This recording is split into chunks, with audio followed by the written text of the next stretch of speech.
Hey, welcome back to the shop. I haven't done any videos in a while. I've been really busy trying to get some of the layout done. Shooting videos was impacting working on the layout, and I don't work on the layout in the summer very much, and so spring's coming, and I'm trying to rush to get some stuff done.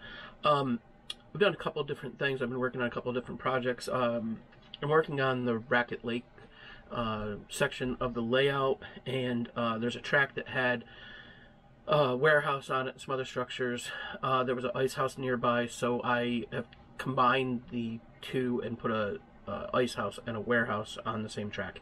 These were the structures that served the Racket Lake supply. I'm not sure what the ice house may have also served the Racket Lake house. So I've been working on a couple of structures. The first structure is a laser art.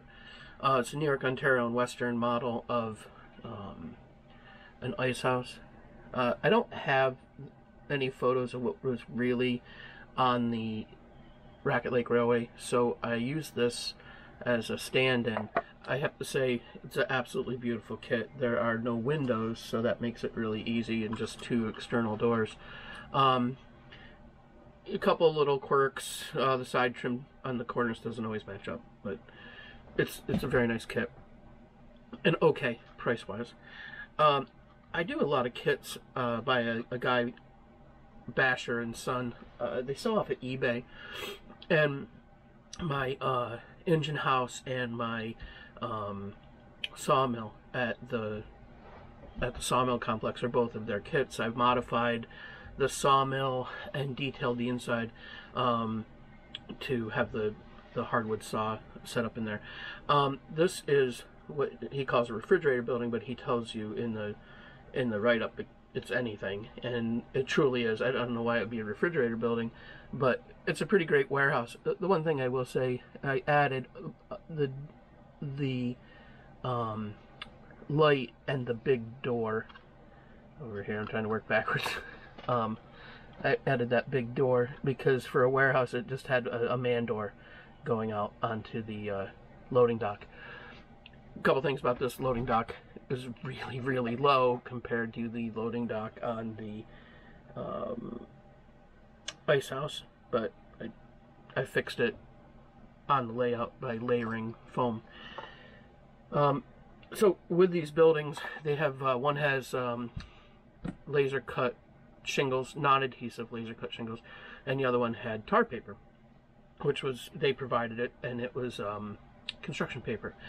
The problem is, whenever you use the shingles, whether laser cut or construction paper or whatever they are, the ridges always are difficult to, they're way oversized. And so I have done a couple buildings, including these, where I was not really happy with the ridge.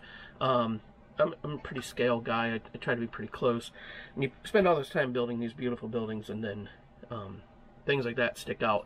I actually displayed a scratch-built model I did that had laser-cut self-adhesive shingles on it, and like the first thing somebody pointed out was that the ridge was horrible. They didn't say horrible, but I know they meant horrible. So a trick I came up with, trying to figure out how to do this, you know, when you try to fold, especially what they give you is something like this. This is very thin. This is 4 scale feet in end scale, and they want you to try to fold this. It's difficult to fold, plus it's too big. So I kind of put my head to it. Bought more construction paper, black construction paper from the craft store. It's like a lifetime supply in a package. And one of the things I came up with the idea, my wife is a card maker. It's one of her hobbies. She uses these paper cutting tools that have a sliding knife. So I came up with the idea of taking a piece of construction paper, folding it in half, or however big it is. I'm just using a scrap that I have. I even already screwed up the way it folded. What you want to do is this edge, you want to burnish. This is the folded edge. You want to burnish that and get like as much like a knife as possible.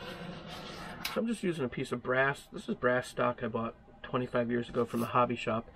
I'm a draftsman and a surveyor.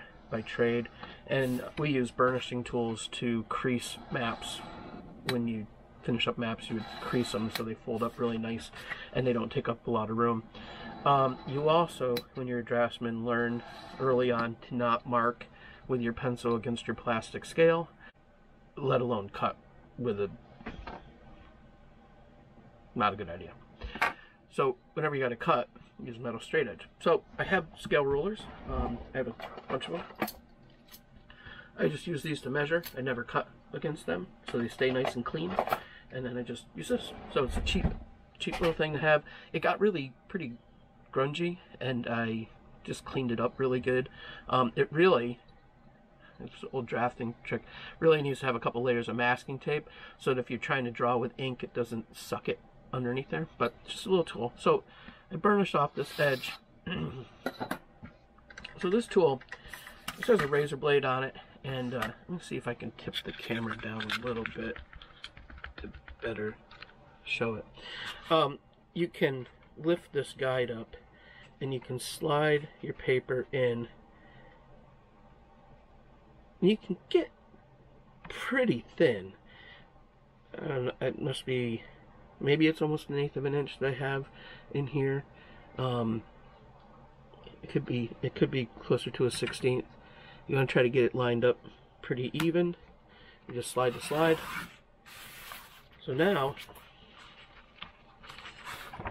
poor scrap.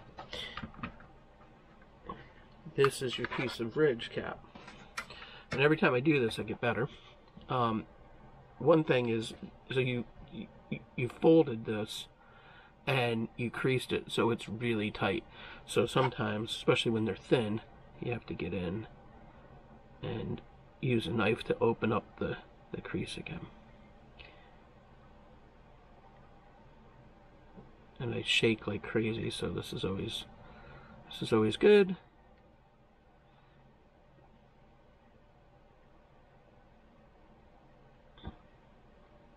I'm also not sure I have the right glasses on. It's the perils of getting a little older, is needing to use reading glasses for everything, and then having all different strengths of reading glasses because they don't all work. And I haven't pulled out yet today the Optivisor, which is when you know stuff is about to get serious. So, I don't know if this is going to show it. I don't know if it'll focus on it because it's so close. But this is a really thin cap. It's actually thinner than what I actually got away with on this kit. But you can lay this cap right down on it. And this one I did right here is pretty close to scale. So it's just a little quick video on a little tip. I also am working on another building. This one is scratch built, and so I didn't get a package of roofing. So I just set up the paper cutter and cut off strips of black construction paper and made myself a bunch of roofing. And this is the roof I'm working on right now. It needs to be braced. It needs some work. It's notched for the chimney. You can see I offset them down.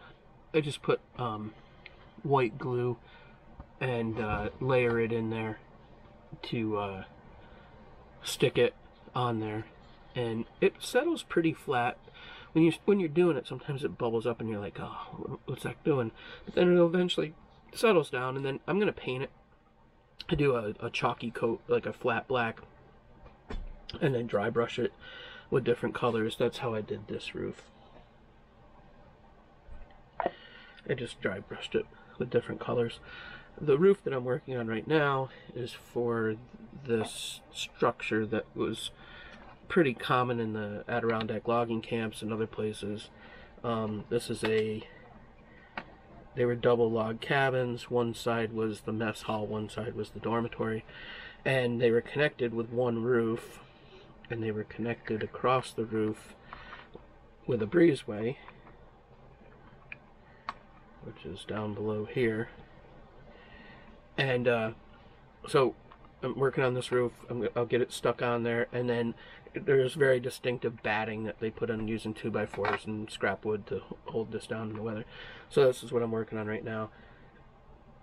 So, like I said, just want to do a little check-in video, just something short, nothing really over-edited, just kind of an update. I'll probably do another one or two before spring fully hits, and we'll go from there. So, I'm glad you can make it back to the shop.